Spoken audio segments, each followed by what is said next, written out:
vamos a analizar qué nos deja el debate de cara ya a menos de una semana de esta segunda vuelta. Y quiero que me acompañen, por favor, para darle la bienvenida a nuestros invitados de esta mañana. Sergio Vega, presidente del Colegio de Politólogos de Santa Cruz. ¿Cómo le va? ¿Todo bien? Buen día, muy buen orden. ¿Qué tal? Y también estamos con Alejandro Vanegas, nuestro analista económico de esta mañana. ¿Todo bien? ¿Cómo está Ezequiel?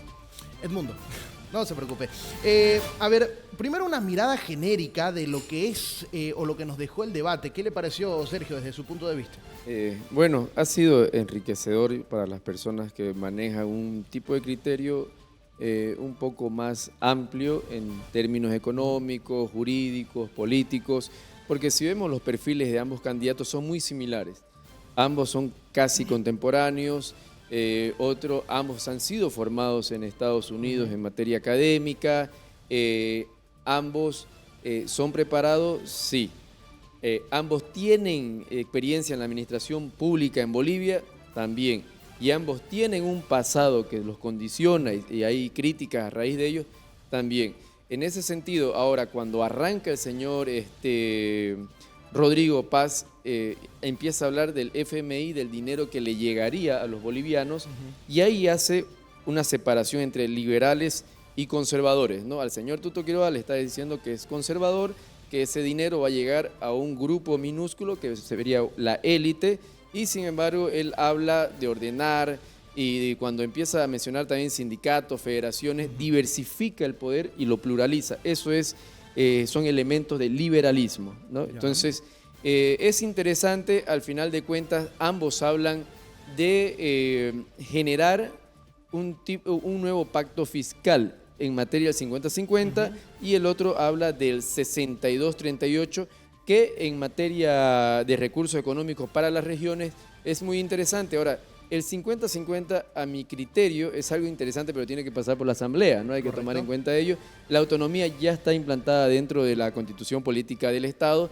Ahora, ¿cuál sería la pequeña diferencia? Que el 50-50 que plantea el señor Rodrigo lo hace de manera directa. El 62-38, que le llegaría más recursos a las gobernaciones y a los municipios, es de manera condicionada, porque si leemos la página 30, bien está, o sea, escrito, en caso de llegar a una descentralización del aparato burocrático en temas de salud, educación y seguridad, en ese caso podrán recibir un 62-38. Entonces, el término podrán ya es una propuesta condicionada, ¿no? Claro. Ahora, ¿quién va a decir si han logrado? El Estado central. Nuevamente se centraliza, se elitiza el poder. Bien, con relación al tema que más le importa a la gente, Alejandro, el tema económico, cómo volver a hacer aparecer los dólares. Por ejemplo, Tuto habla de recurrir al Fondo Monetario Internacional, 12.000 millones de dólares, también charlar con el Departamento de Defensa de los Estados Unidos, pero Rodrigo más se va por el lado de ordenar primero la casa, recortar gastos y también utilizar créditos que ya están aprobados. ¿Cómo lo ve? Muchas gracias, Edmundo. Sí, efectivamente, creo que el debate en primera instancia nos da información sobre cuáles son las prioridades que tienen ambos candidatos y sobre todo cómo lo van a hacer. Bien, lo han mencionado previamente, pero también surgen ciertas preocupaciones, al menos en lo personal, desde el punto de vista, económico y las perspectivas, y creo que me da la impresión, y me preocupa un poco, entrar a la ideología. ¿Por qué menciono esto de la ideología? ¿Qué fue lo que ha limitado a este gobierno? Fundamentalmente, he hablado del gobierno de Arce, de la situación en que estamos. Inclusive podemos ir más atrás también con el gobierno de Evo Morales, la ideología. Ya comenzar, por ejemplo, a hablar de no voy a ir al Fondo Monetario Internacional, ya estamos poniendo ahí, digamos, un aspecto donde el pragmatismo debería ser lo que prime. ¿Y qué es lo que me quiero referir con esto? El fondo bueno, malo, ya tiene una etiqueta, se lo ve como el lobo malo de la película que va a venir, te va a poner condicionantes. Es algo que se ha establecido en estos últimos años de gobierno. En estos últimos años, y se lo ha conceptualizado y etiquetado como algo ideológico. Rodrigo está asumiendo esa postura, lo ¿Pero cual... acudir al Fondo Monetario Internacional es malo? No, hoy en día no es el mismo Fondo Monetario de los 90s, perverso, que establecía condiciones bastante rigurosas, digamos, y el gobierno actual, desde Evo Morales inclusive, Arce, lo han etiquetado como perder la soberanía económica. Correcto. Entonces, y eso obviamente ha hecho de que ese discurso, lógicamente, Rodrigo estaría entrando en ese discurso. Pero sin embargo, lo que más me preocupa, yo quiero manifestar algo que en lo personal fuimos de los primeros en denunciar en redes sociales. Hace 2 años, 2 años y medio atrás, denunciamos de que el Banco Central le debía a la banca 2.800 millones de dólares, que en realidad la banca no son los dueños de esos fondos, es el público. Entonces fuimos los primeros en denunciar ese hecho y que obviamente estamos en un corralito bancario. Hay que devolverle a la gente esos recursos. Una de las preocupaciones que lo escuché, todos lo escuchamos. Cuando decía Rodrigo, por ejemplo, hay 1.500 millones de dólares que son de los grandes. Claro. Y solo 500 para los ahorristas de verdad, los pequeños. Sí, entonces ese es otro discurso también que en lo personal me preocupa. ¿No es real entonces eso? No, no es que sea real o no real. No se trata de quién es grande, quién es pequeño. Hay que devolverle a la gente. A todos por igual. A todos por igual. Okay. Podemos comenzar la devolución, no sé, por ejemplo, y de hecho lo hemos planteado en un medio escrito de prensa, para no hacer publicidad, hace un tiempo atrás, que el primer trimestre deben devolverse al menos 800 millones de dólares. El segundo trimestre otros 800 millones. Y terminar con 600 millones de dólares. Pero ese dinero hay que devolver. Sí. Nadie puede quedarse. Y entonces, en términos generales, hay información que vemos. Yo en lo particular percibo de que hay formas de traer dólares sin endeudar el país. Estas son operaciones financieras internacionales, se llaman swap de divisas, y quiero poner un ejemplo. El Banco Central, la Reserva Federal en Estados Unidos, hizo un swap de divisas con el Banco Central de México por 30.000 millones de dólares hace varios años.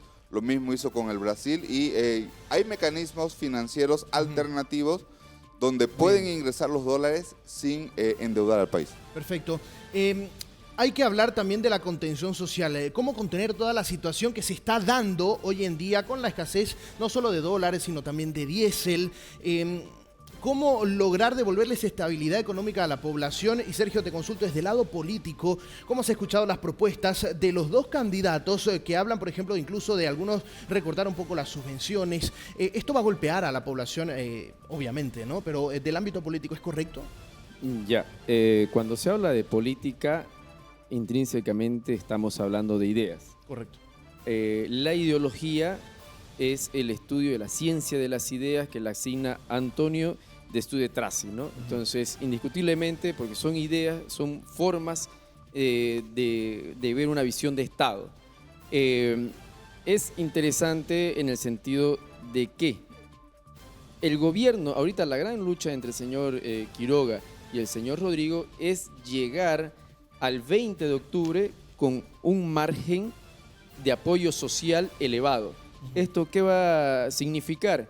Que en materia existe, o sea, el apoyo social va a tener cierto tipo de tolerancia en los primeros meses. ¿Por qué? Porque es un gobierno nuevo, se está posesionando, tiene que empezar a elaborar sus planes de gobierno. A lo que sí le van a exigir resultados pronto es a los asambleístas, ¿no? Porque los asambleístas son los que tienen que destrabar lo que ha trabado la interna del MAS. O sea, ¿hay la voluntad política, piensa usted, para todo esto dentro del legislativo? Considero que sí, porque las fuerzas tanto de la bancada de Samuel Doria Medina, ya está buen trato con tanto la bancada de Tuto con la bancada del señor Rodrigo Paz, que hasta donde sé ayer lo mencionó como 4 o 5 veces, que es mayoritaria. ¿No es cierto? Entonces es importante esos pactos para que le den viabilidad. Ojo, hay que ir de lo cuáles son de las ideas también a lo que te permite el texto constitucional, ¿no? Porque ahorita plantear un tema de federalismo, o sea, está bien como idea, pero ¿qué nos dice el parágrafo 1? Que somos un Estado unitario, ¿no? Eso es centralista, ¿no? Y bueno, ahí tenemos que ver también el discurso, sí, del señor Rodrigo, a mi criterio, ha apelado a lo que viene a ser ese gran bloque de lo que configura lo nacional popular, ¿no? Una tendencia que por razones históricas responde a ideales de izquierda, y por eso ha hecho esa división entre yo versus usted con el señor Tuto Quiroga, que hay visiones similares, pero ellos se esfuerzan por mostrarse diferentes para tratar de llegar a esa gran masa de número de votantes, que a mi criterio este debate no le ha sido tan sustancial, porque ellos no comprenden sobre cosas macroeconómicas, no comprenden también sobre temas jurídicos, sobre normas, procedimientos y jurisprudencia, tampoco tienen un amplio abanico por su, lamentablemente, porque la educación es mala y hay limitaciones en formación.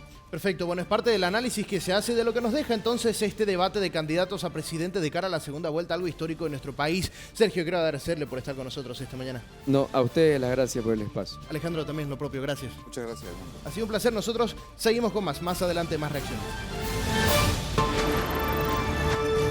Uno decide, elecciones